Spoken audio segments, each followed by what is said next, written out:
Um dos grandes desafios da pequena e média indústria, é que às vezes ela nasce de um movimento ali familiar, nasce uma pequena indústria familiar e ela começa a ganhar corpo, a crescer, só que ela cresce desorganizada.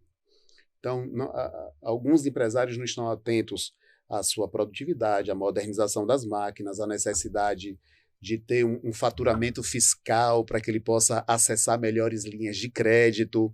O financeiro é bastante desorganizado, eu vivo o financeiro hoje das empresas, é a minha especialidade na consultoria e o que eu mais faço hoje.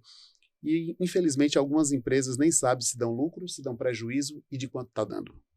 E se for apurar na ponta da caneta, as contas ali misturadas do empresário do empreendimento, enfim. Então, é difícil uma empresa crescer e prosperar sem esses controles básicos, né? Então, isso é uma realidade mesmo na indústria, ou as coisas estão mudando e eu perdi o bonde? Não, eu vou te falar uma coisa que pode até contrariar você e todos os consultores. Uhum. Eu vejo até como necessidade das empresas que estão começando, porque eles começam sem capital, sem crédito. Olha só, sem capital e sem crédito. Ninguém vai dar crédito a quem não tem condição de pagar. Raça. Eles começam com a cara e a coragem. Na raça. E com dinheiro que tomou emprestado de alguma pessoa. Então, o que é que acontece com isso quando você fala que são desorganizadas? Eles não têm condição de se organizarem, porque na hora de se organizar tem custo. Tem custo e ele não teria condição de pagar. Ou eles tocam a empresa ou tocam a organização. Agora, vai chegar um determinado momento que eles têm que se organizar, porque senão aí quebra e perde tudo o que fez. Entendeu? Chega num ponto que dali ele não passa. Dali ele não passa. Então, é necessária a organização depois de um determinado tempo. Porque no início, para se organizar, depende de como ele vai começar financeiramente. Porque a maioria das empresas começa sem zero. Não tem condição de se organizar. Eu concordo 100% com o senhor e eu chamo esse momento, esse ponto, de faixa de transição. Isso. É quando sai o empreendedor e entra o empresário. Isso. Porque o empreendedor, ele vai botar o sonho dele para funcionar de qualquer jeito. Exatamente. Ele vai vender o carro, a moto, ele vai hipotecar a casa, mas ele vai começar o negócio. Só que chega num determinado momento que para ele dar um passo maior, um passo mais longo, para vender em certos mercados, que ele vai precisar estar faturando tudo direitinho, com nota fiscal, vai ter que ter controle de custo para ver se pode ampliar ou não sua operação, vai ter que modernizar suas máquinas e aí o crédito vai ser indispensável.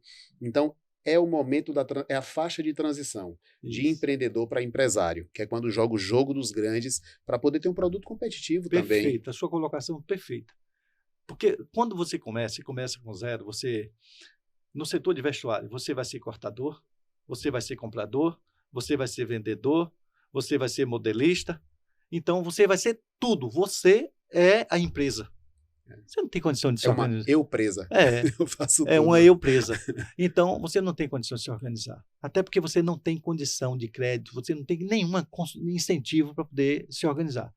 Vai chegar um momento que você passa a ter sucesso, tira seu primeiro pedido que você nunca viu tanto dinheiro, e aí você diz assim, não, agora eu tenho que me organizar. Porque se eu quero tirar outros pedidos como esse, eu preciso me organizar. Aí você contrata uma pessoa, 2, 3, 4, 10. Pô, passou de 10 funcionários, meu amigo, ou se organiza, ou se perde. Ou você se perde totalmente. Aí sim, aí você tem que ter um controle financeiro, você tem que ter um controle de compras, você tem que ter um controle de vendas, você tem que saber quanto ganha e quanto paga, tudo, para poder você prosperar. Comprar um sisteminha melhor de corte, automatizado, pagar ali a licença por mês, para ter um aproveitamento perfeito da peça. Começar a fazer contas. Começar a fazer contas e dizer assim, olha, eu agora entrei numa competição que eu tenho que ter preço, qualidade, para poder eu estar no mercado do jeito que eu estou querendo estar. Então, e uma coisa que é muito comum, né? Assim, tem 2 motivos que levam o pessoal, principalmente da indústria, a contratar a minha consultoria. O primeiro deles é quando a indústria está indo mal. Precisa de ajuda para poder superar aquele momento. Isso. Precisa identificar por onde é que o dinheiro está saindo, onde é que está o ralo, onde é que está perdendo, como é que está a sua produtividade, seu aproveitamento. Então, o empresário que ele está com dificuldade financeira, ele procura a consultoria para superar esse desafio. E tem o empresário que está bem, mas ele bateu no platô ali, ele bateu num lugar que ele não consegue passar dali, ele não sabe como crescer, porque ele não consegue mais novas estratégias para aumentar o seu faturamento, às vezes até cresce o faturamento, mas está tendo o mesmo resultado, porque ele não percebe que o dinheiro do faturamento vai escorrendo ao longo do caminho nos gastos variáveis, no gasto fixo, nos tributos, no financiamento que ele tomou. Então, esse empresário que está bem, ele procura a gente para superar esse platô e continuar o desenvolvimento da empresa, porque a empresa que não cresce, morre. Ela morre. E outra coisa é você perceber também, quando a empresa está crescendo, sucesso total a empresa, nunca teve problema, mas ela chega a um ponto da maturação que ela precisa de uma inovação. Perfeito. E quantas empresas já quebraram por falta de inovação? As outras que estão aqui, lá embaixo, começa a passar, papai passou para ela, inovou e vai embora. E essas não inovaram e ela quebra. Ficaram para trás. E ficaram para trás. Então, é preciso ter essa organização e estar atento ao mercado de modo geral.